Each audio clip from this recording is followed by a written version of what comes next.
Hi, my name is Edrin. I'm 46 years old, and for most of my adult life, I thought I understood what loyalty meant. I built my world around the idea that if you gave love, consistency, and patience, you'd receive the same in return. For almost 2 decades of marriage, I clung to that belief like it was gravity itself. Maybe that's why the discovery of my wife's betrayal didn't just sting, it shattered something fundamental in me, something I don't even know if I'll ever get back. I've never been the kind of man to think of myself as dramatic. I'm the steady one, the guy people at work come to when a system crashes, or when the server logs don't make sense.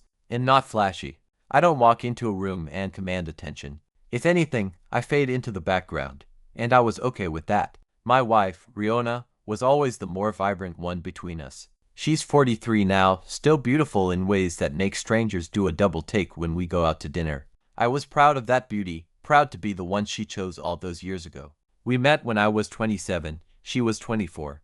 I still remember how she laughed when I spilled coffee on myself during our first conversation. I remember thinking, this woman has light inside her. That light pulled me in, and for the longest time, I believed I had managed to hold on to it. But love has blind spots. Or maybe it's more accurate to say that love makes you build blind spots on purpose. You notice things, small changes, little shifts, but you dismiss them, because the alternative is too painful to face. It started subtle. She became more protective of her phone. She'd tilt the screen away from me on the couch. She started staying later at work, claiming inventory was a nightmare or that her boss was asking too much. And I believed her, because why wouldn't I? She was my wife, the mother of my children. But here's the thing. Trust doesn't just vanish in one blow. It erodes. It's like watching rust spread on a metal gate. You don't see the damage at first, just a bit of color. And then one day you realize the entire structure is weak. I started noticing those cracks about a year ago. It wasn't that she was cruel or distant all the time. If anything, she still knew how to flip the switch, to be affectionate when it suited her. But the affection felt rehearsed, like she was performing the role of wife rather than living it. I kept telling myself I was imagining things, that I was tired from work, that stress was making me paranoid. But deep down, something in my gut knew. One night, around 11, she said she was heading out to grab some late groceries because we were out of milk and bread. I offered to go instead, but she insisted. She came back an hour later, smelling faintly of cologne that wasn't mine. When I asked about it, she laughed and said she had bumped into one of her coworkers in the parking lot and they hugged. It sounded thin, but I nodded and let it slide. What else could I do?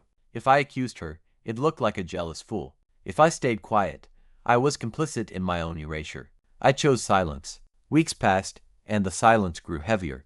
I started checking her phone when she left it unattended, but she was smart. The screen was locked, the notifications were hidden, and I never caught anything obvious. I thought about installing spyware, some tracker, but even as the thought crossed my mind, I hated myself for it. I never wanted to be that kind of husband, the kind who snoops, the kind who loses his dignity trying to catch his wife in a lie. So I waited, hoping she would trip up on her own. The day it finally happened, it was almost anticlimactic. I came home early from work on a Thursday. The house was supposed to be empty, since she had told me she'd be at the boutique until 6, but her car was in the driveway. My stomach tightened immediately. I walked in quietly, half out of instinct, half out of dread. I heard voices upstairs. Not loud, not obvious, but the cadence of conversation that didn't belong.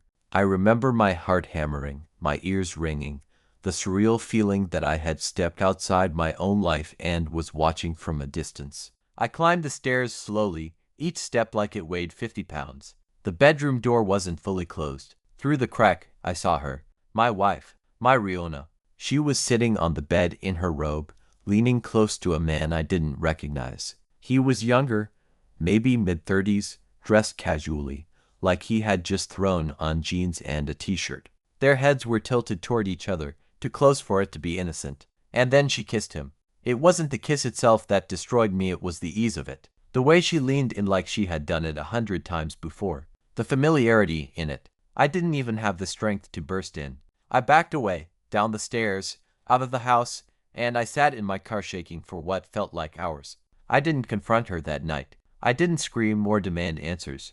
I just sat with the knowledge, heavy and poisonous. When she came down later, her hair damp from a shower, her robe tied neatly, she kissed me on the cheek and asked about dinner as if nothing had happened. And I, coward that I was, played along. I smiled. I nodded. I asked her about her day. I don't know why I didn't explode right then. Maybe because I was afraid of what it would mean for the kids. Maybe because I didn't want to admit to myself that the life I had built was already over. The next few days were torture. Every look she gave me felt like a lie.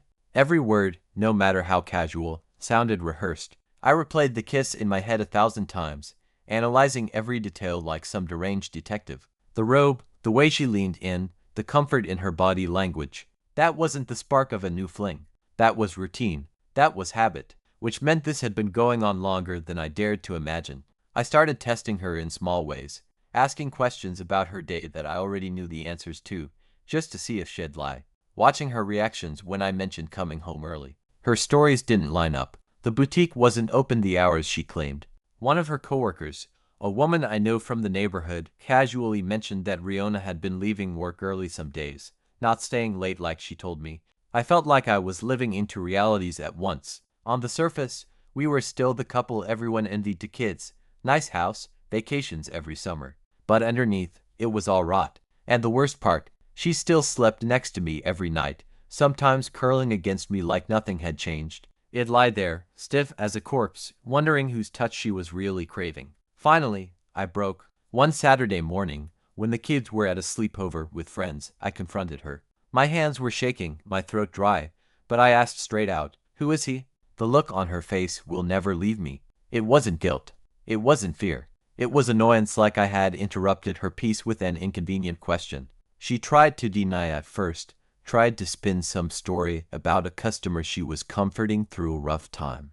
But when I told her I had seen them kiss, the mask slipped. She sighed, sat down on the couch, and just admitted it.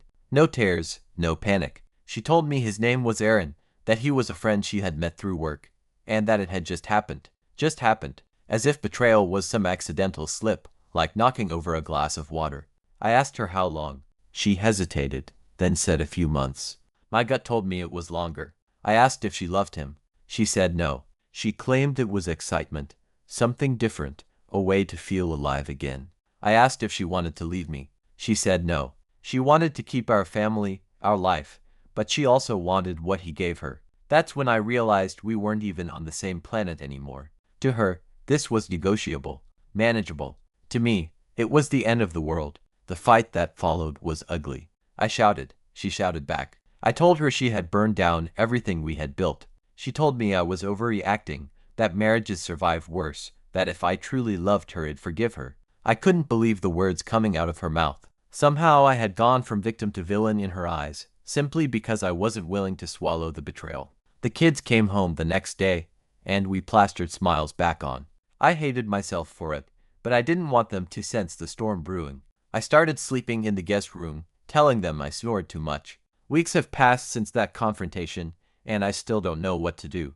Divorce feels inevitable, but the thought of splitting time with the kids, of losing half of their childhood to custody arrangements, crushed me. At the same time, staying feels like self-betrayal, like choosing to live inside a coffin.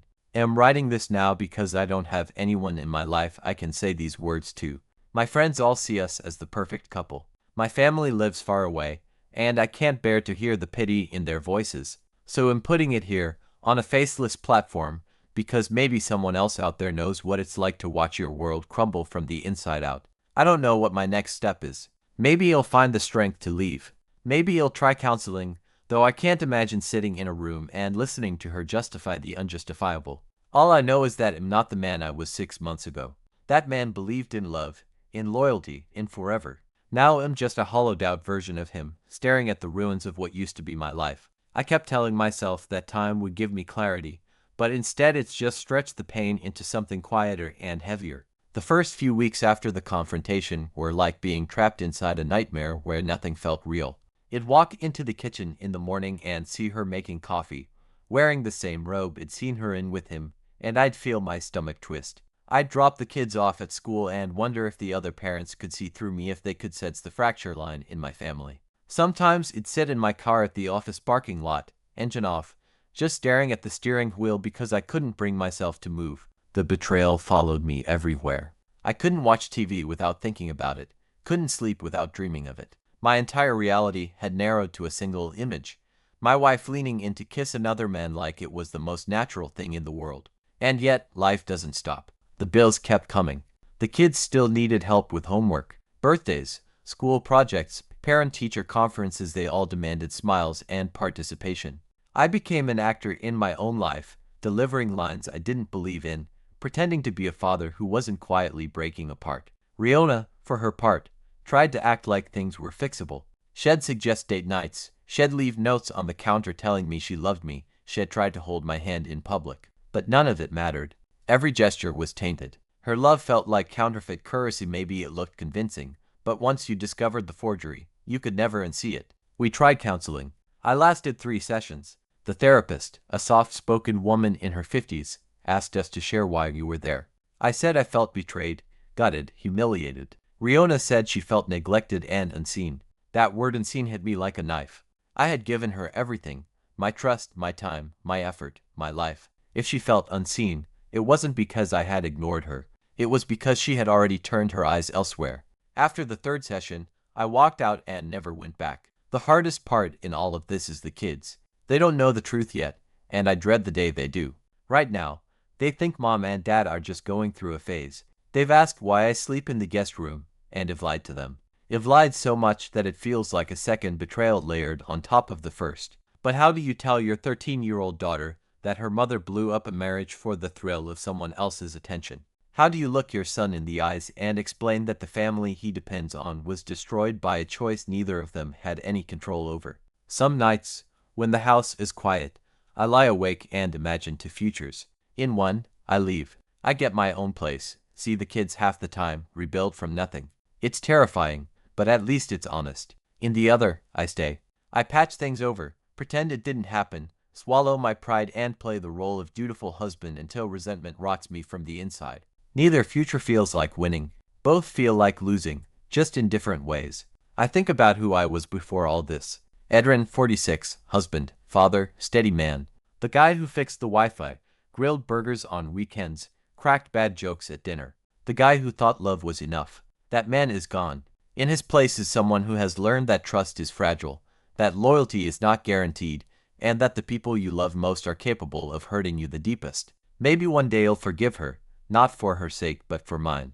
Maybe one day I'll move on, rebuild, and find a version of myself that isn't defined by her betrayal. But today, as I write this, I'm still standing in the ruins. I don't have a dramatic ending to offer. There's no final confrontation, no cinematic explosion of truth, just silence, distance, and the quiet ache of knowing the life I believed in was never really mine to begin with. If you've read this far, maybe you know the feeling. Maybe you've been there, sitting in your car, staring at the steering wheel, wondering how the hell everything slipped away. If you have, then you know there's no neat resolution, just survival, just trying to wake up tomorrow and not let the bitterness consume you.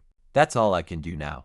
Survive. For my kids, for myself, for the hope that one day this won't be the first thing I think of when I wake up and the last thing I think of when I fall asleep. Until then, I live with the echo of her choice, and I wonder if he'll ever feel whole again.